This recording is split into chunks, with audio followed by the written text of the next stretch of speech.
لا تزال دولة الاحتلال التركي بقيادة حزب العدالة والتنمية مستمرة في سياساتها العنصرية التي تعتمد منهج الإبادة والإمحاء والإنكار والإقصاء بحق الشعب الكردي بشكل خاص وبحق شعوب المنطقة بشكل عام،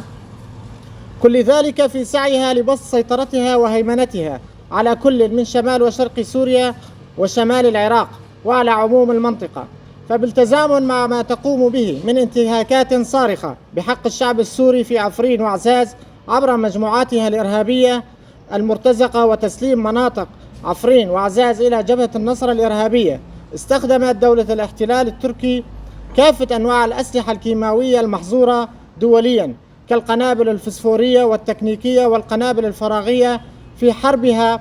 الغير مشروعة في المنطقة في رأس العين وعفرين السوريتين، وفي هجومها على مناطق الدفاع المشروع في جبال كردستان، مما أسفر عن استشهاد العديد من قوات حماية الشعب في مناطق زاب وآفاشين على مدار 6 أشهر وأكثر، وكان آخرها استشهاد 17 شهيدا من هذه القوات. لقد وثقت المراكز الحقوقية المحلية والإقليمية آلاف المرات التي استخدمت فيها حكومة أردوغان وحليفه في الحركة القومية التركية الفاشية الأسلحة الكيماوية بحق المقاومين والمدنيين، كما وثقت هذه المراكز كافة الانتهاكات التي تقوم بها بحق الشعب السوري في مناطق الاحتلال التركي من التغيير الديموغرافي والقتل والاغتصاب بحق النساء والاعتقال والتهجير القسري لأصحاب الأرض الحقيقيين في كل من عفرين وسريكاني وكريسبيت الأبيض، مرتكبة بذلك جرائم تندرج تحتها جرائم الحرب في ظل صمت دولي مخزن وعار. إننا في حزب سوريا المستقبل ندين ونستنكر الهجمات الكيماوية التركية التي يشنها الجيش التركي ضد حركة التحرر الكردستانية وضد المقاومين السوريين والمدنيين ومن بينهم النساء والأطفال العزل،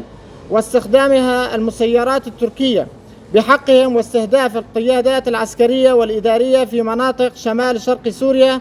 ونحمل المجتمع الدولي ومنظمات حقوق الإنسان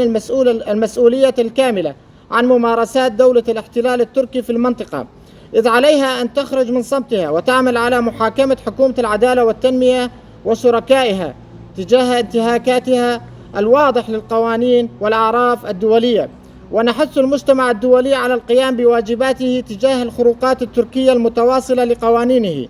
ونؤكد على ضرورة فصل المصالح والتحالفات عن المضي في تطبيق العدالة ومحاسبة المجرمين، كما نطالبه بالكف عن